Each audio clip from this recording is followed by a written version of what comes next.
Pemirsa, selanjutnya kita akan tanyakan bagaimana tanggapan dari orang tua almarhum Brigadir Yosua terkait dengan pembelaan yang sudah dibacakan oleh Kuat Ma'ruf. Kita sudah tersambung dengan ayah dari Brigadir Yosua, Samuel Huta Barat. Selamat siang, Pak Samuel. Selamat siang. Baik, Pak Samuel, tadi kita sudah dengarkan bersama pledoi Kuat Ma'ruf. Ada pernyataan Kuat Ma'ruf menyangkal ikut dalam rencana pembunuhan. Bagaimana tanggapan Anda? Ya, kita berbicara soal fakta-fakta di persidangan. Mulai dari Magelang, dia sudah menyiapkan pisau untuk pembelaan dirinya katanya. Sedangkan almarhum di Magelang pun tidak ada melakukan perlawanan sama dia. Tapi sampai ke Duren 3, ya di Saguling, bahwa si Kuat Ma'ruf ini kan diajak Putri ke lantai 3. Pembicaraan orang itu di lantai 3 kan kita nggak tahu. Yang tahu di situ hanya Kuat Ma'ruf dengan si Putri.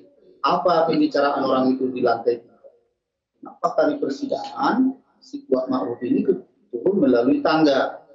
Dan di rumah Duren 3, dia kan ada di TKP. Dan dia ada di TKP dan menyaksikan pembunuhan ini. Secara orang awam, saya menilai, dia mengetahui ada pembunuhan di sana, ada perampasan nyawa orang. Tapi dia seolah-olah tidak tahu, tidak melaporkan kepada pihak yang berwajib. Dengan dari situ kan dia sudah bersalah. Apakah karena dia sudah diiming-imingi uang yang 500 juta dengan HP, makanya dia menyembunyikan ini. Dari sini aja pandangan saya selaku orang awam, dia sudah bersalah. Oke, jadi Pak Samuel merasa dan menilai Kuat Ma'ruf bersalah. Tadi Kuat Ma'ruf menyampaikan, saya tidak tahu salah saya apa, demi Allah saya bukan orang sadis dan tidak punya hati. Dengan pernyataan seperti ini, apa tanggapannya Pak Samuel, penilaian Anda? Kuat Ma'ruf menyampaikan hal ini di persidangan. Dia itu kan tidak ada yang di dunia ini yang mengaku kesalahan, sekalipun kesalahan itu memang benar-benar dilakukan seseorang. Dia itu mengambil simpati oleh majelis hakim. Masa mungkin nggak tahu di apa salah dia? Mulai dari Magelang hingga ke rumah Duren 3 itu. Saya aja di Jambi yang sudah mengikuti persidangan ini melalui media, kita bisa menilai secara awam. Memang itu hak dia untuk membela dirinya. Kita serahkan aja sama majelis yang memutuskannya nanti. Kita akan tunggu nanti apa keputusan vonis dari majelis hakim. Tapi ada lagi tadi pembelaan dari Kuat Ma'ruf, Pak Samuel, yang mengatakan kalau dirinya bodoh, sulit menjawab pertanyaan majelis hakim. Ini bisa jadi membuat Kuat Ma'ruf ini dinilai berbohong. Menurut Pak Samuel, apakah selama ini Kuat Ma'ruf ada indikasi menyampaikan pernyataan ataupun pengakuan yang bohong? Ya, dia memang di persidangan tadi kita sudah sama-sama mendengar di pembelaan yang dibacakannya sendiri bahwa dia bodoh. Kalau memang dia bodoh, mana mungkin dipakai Pak Ferdisambo untuk bekerja sama Pak Ferdisambo. Itu kan kepura-puraan.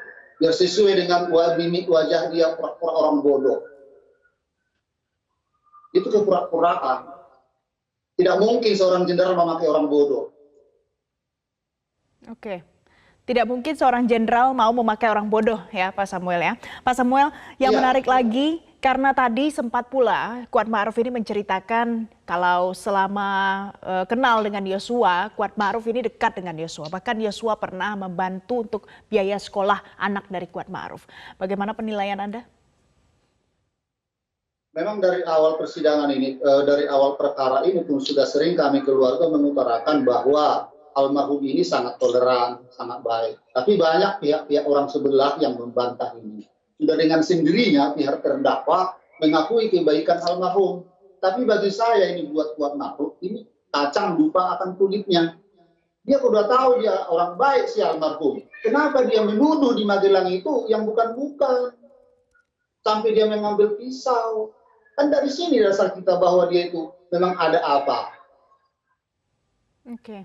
Jadi Anda menilai Kuat Ma'ruf ini kacang lupakan kulitnya ya Pak Samuel ya. Tapi kita tahan dulu sebentar, nanti kita akan kembali melanjutkan dialog ini pemirsa. Usai jeda berikut ini, Breaking News Metro TV masih akan kembali untuk Anda. Pemirsa, kami masih tersambung dengan ayah dari Brigadir Yosua, Samuel Huta Barat, dan juga sudah ada bersama kami pakar hukum pidana Asep Iwan Iriawan. Kita akan bahas terkait apa pledoi yang sudah disampaikan oleh Kuat Ma'ruf tadi pagi sampai dengan siang hari ini kita sudah dengar bersama. Tapi sebelum kita lanjut bahas, saya mau ke Pak Samuel terlebih dahulu. Pak Samuel, tadi kita sudah dengar yang disampaikan oleh penasehat hukum Kuat Ma'ruf, Irwan Irawan, apalagi soal ini adalah semua yang ditulis oleh Kuat Ma'ruf dari dalam hati dia, sendiri ditulis, penasehat hukum hanya memperbaiki beberapa kalimat saja. Kalau dari yang Anda dengarkan, bagaimana penilaiannya? Ya, penilaian kami dari keluarga. Setiap orang yang bersalah kalau sudah kena batunya, apalagi dia sudah jadi terdakwa, akan menyesali perbuatannya, akan membuat suatu pembelaan dari lubuk hatinya. Di dalam pembelaan dia tadi, sudah kita dengar bahwa dia itu pernah dibantu almarhum untuk membayar uang sekolah anaknya.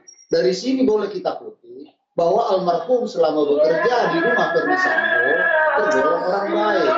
Sedangkan temannya pun si Kuat Ma'ruf berkekurangan untuk membayar uang sekolah anaknya, dia membantu.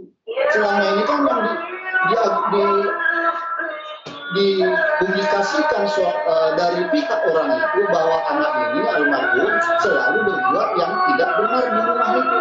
Adalah yang mengancam foto lah, yang macam-macam tuduhan itu. Mulai dari pelecehan, pemerkosaan dan sebagainya.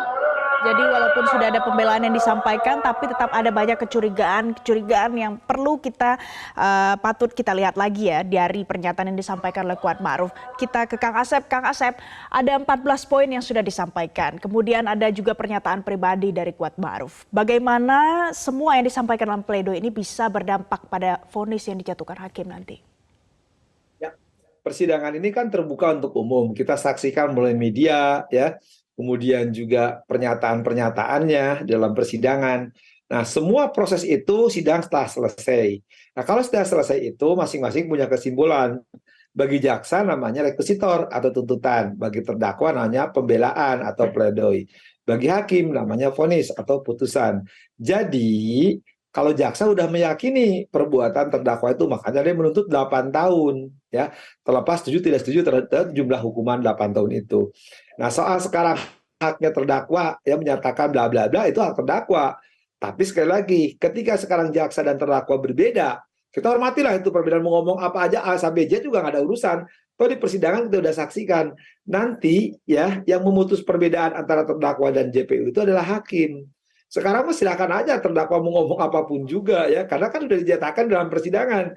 Jangankan saya kira hakim ya, kan publik pun bisa menilai pernyataan-pernyataan keterangan terdakwa maupun keterangan saksi.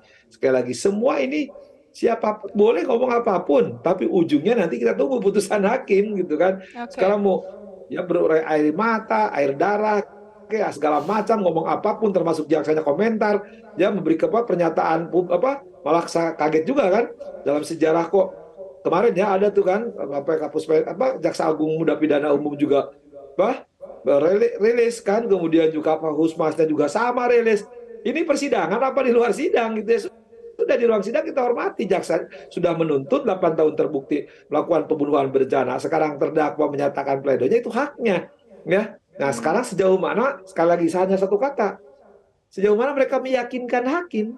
Kalau nggak yakin ya nggak bisa. Apakah hakim akan yakin dengan pernyataan jaksa dalam bentuk tuntutan, atau yakin dengan keterangan terdakwa, ya pembelaan terdakwa, hanya itu ya. Itu semua hakim udah punya gitu kan. Nah, apakah nanti hakim ya bisa lebih rendah, bisa lebih tinggi hukumannya ya yang jatuhkan hakim. Nah, kalau nanti hakim sudah menjatuhkan putusan, para pihak tidak puas, silakan upaya hukum ya, ada banding, ada kasasi. Upaya hukum biasa. Jadi semuanya apapun yang disampaikan di dalam persidangan itu akan kembali lagi ke hakim. Kalau menurut Kang Asep, dengan mengatakan saya ini bodoh, Kuat Ma'ruf mengakui kalau dirinya bodoh, sulit menjawab pertanyaan yang disampaikan majelis hakim, ini bisa jadi membuat seakan-akan Kuat Ma'ruf ini berbohong. Dengan alibi yang disampaikan seperti itu, bagaimana dampaknya kalau seandainya pada saat Kang Asep yang menjadi majelis hakim, ada yang menyampaikan pernyataan seperti itu, apa dampaknya? Ya, nggak ada dampaknya. Jangankan bodoh, ngaku pinter pun, ngaku guru besar pun, ngaku profesor pun, kalau dia berbuat salah, dia melakukan pembunuhan berencana, hakim menjatuhkan putusan. Jadi sekali lagi dramatisasi apapun ya di ruang sidang itu nggak ngaruh bagi hakim. Hakim sudah punya sikap, cuman memberi kesempatan kepada para pihak dulu. Silakan Anda sampaikan pembelaan Anda.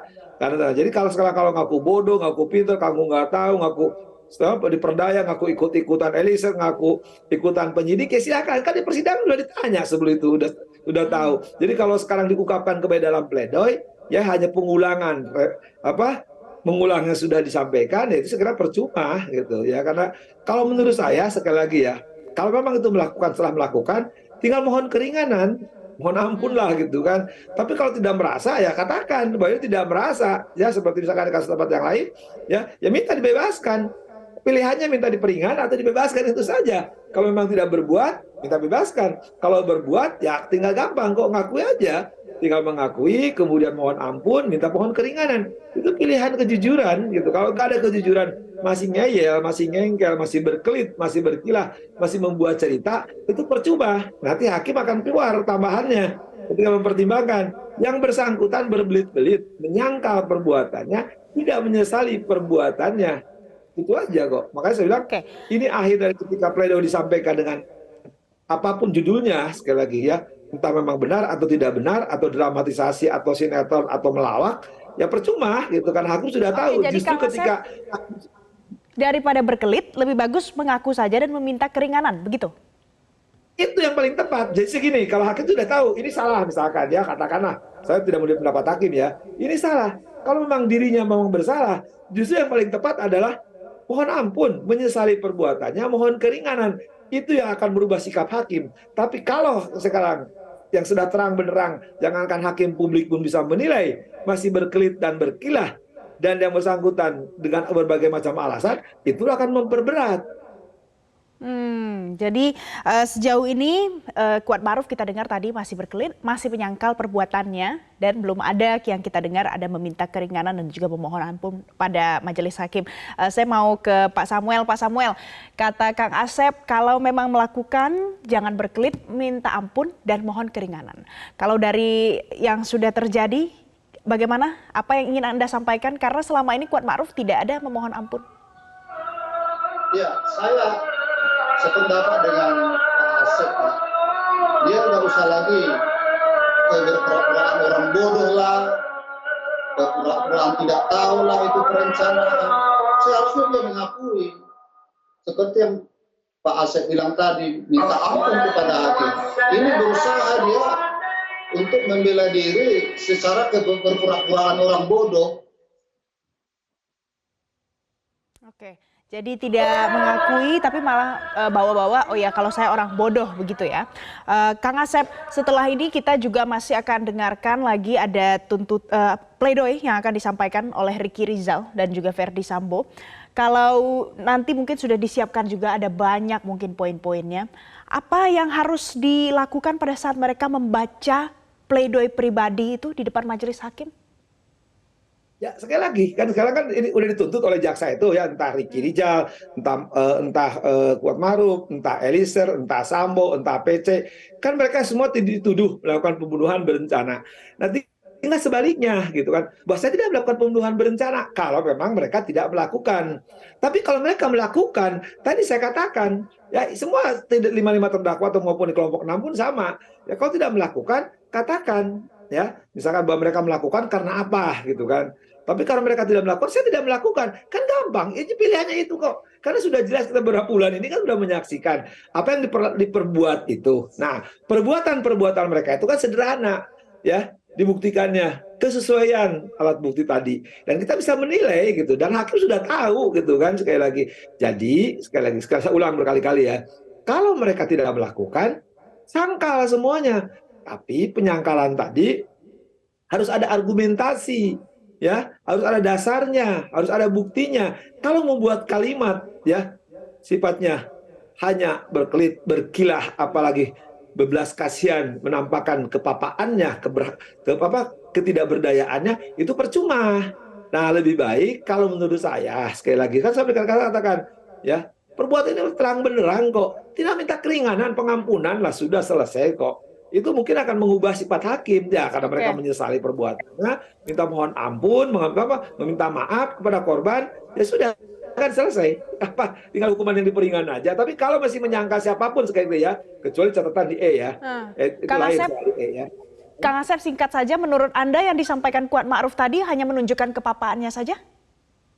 Ya iyalah, kan dia mintakan bodoh, tidak tahu, mengikuti berita acaranya Eliezer, mengikuti penyidik. Loh, kalau itu mengikuti, kenapa nggak disangka di ruang sidang gitu? Oke. Ya, Oke. saya nggak tahu menau, itu dipaksa oleh penyidik. Saya ngikutin si Eliezer, itu aja kenapa di ruang sidang tidak dinyatakan? Kalau itu tadi dinyatakan, tapi itu tidak meyakinkan hakim, percuma kan? Baik, kalau begitu kita harus jeda terlebih dahulu. Pemirsa, nanti kita masih akan lanjutkan dialog kita hari ini dengan Kang Asep dan juga dari ayah Brigadir Yosua. Jangan kemana-mana, tetaplah bersama kami. Pemirsa, kami masih tersambung dengan ayah dari Brigadir Yosua, ada Samuel Huta Barat dan juga ada pakar hukum pidana Asep Iwan Iryawan. Pak Samuel, dari pernyataan yang disampaikan oleh Presiden Jokowi tersebut, kalau kita harus hormati semua proses hukum yang sedang berlangsung, apa tanggapan Anda dan apa pesan yang ingin disampaikan pada orang tua dari Eliezer? Memang kita harus menghormati proses hukum yang sedang berjalan. Kita tidak boleh mengintervensi. Tapi dalam hal ini, yang ingin saya sampaikan kepada orang tua Eliezer, bahwa Eliezer itu kan sudah justice kolaborator. Marilah kita bersabar kepada keputusan hakim yang menentukan Eliezer apakah dia layak atau tidak menjadi justice kolaborator. Keputusannya itu kan ada di tangan majelis hakim. Baik, Kang Asep, ini kan kita tahu Eliezer dituntut 12 tahun penjara, berarti ini adalah apa penilaian yang disampaikan oleh jaksa penuntut umum. Nah, pada saat nanti sidang pledoi, apa poin paling penting yang harus disampaikan oleh Eliezer dan juga penasihat hukumnya di saat pledoi yang akan datang ini? Kalau untuk Eliezer sering saya kali kan, karena Eliezer itu melakukan karena perintah jabatan. Kalau perintah jabatan itu KUHP mengatur ya pasal 51 itu tidak dapat dipidana karena dia dianggap alat. Yang bertanggung jawab adalah yang memerintahkan, yaitu Sambo. Makanya Sambo hukum seberat-beratnya ya. Jadi saya pikir dalam pledoinya besok ya Eliezer tidak menyampaikan bahwa yang dilakukan karena perintah jabatan dari Sambo. Karena itu dia bisa alasan penghapusan terhadap pidana itu. Jadi ikutin proses. Cuman satu catatan saya adalah memang tuntutannya memang ngawur dari jaksa ini. Sekali lagi saya ngawur tuntutan jaksa ini ya. Kan sekali lagi dia harus di Undang-Undang LPSK itu dijelasin di pasal 10 ayat 10A itu harus diperingan, tanda petik ya. Sekali lagi kalau saya tidak setuju istilah peringan itu kan. Diperingan daripada terdakwa lainnya, kan lucu. Yang 3 ini 8 tahun, sedangkan yang walaupun dia melakukan penembakan dia 12 tahun, harusnya paling ringan daripada yang lain. Dia ada pelaku, malah kejaksaan lebih ngawur lagi menggunakan istilah pelaku utama, eksekutor. Di mana ya terminologi hukumnya? Jadi saya juga emang ada apa? Kenapa Eliezer itu 12 tahun? Padahal membuka aib itu semua. Tanpa Eliezer ini tidak akan terbuka semua. Sekali lagi, maka kita hormati konsep JC itu ya. Jangan JC ini jadi justice kalkulator, apalagi kalkulator. Ya, nah sekali lagi ini yang penting, kalkulator ini yang jadi transaksi di tingkat tinggi. Maaf sekali lagi saya harus katakan, berarti saya katakan ini ya.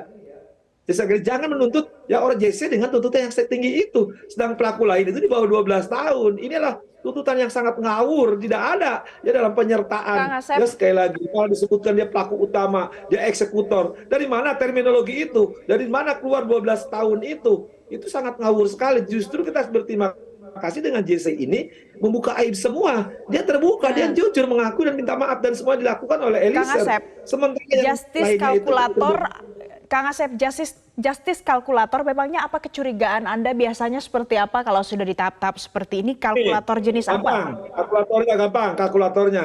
Di mana-mana juga yang namanya JC, maka konsep itu paling ringan. Ya, sekali lagi paling ringan. Masa dia yang lain 8 di 12, artinya ada kalkulator toh. Siapa yang menggunakan kalkulator? Saya kira publik udah tahu lah siapa yang menggunakan kalkulator. Hitung aja 8 sama 12. Di mana yang JC 12 yang berbohong 8? Itu kan kalkulator.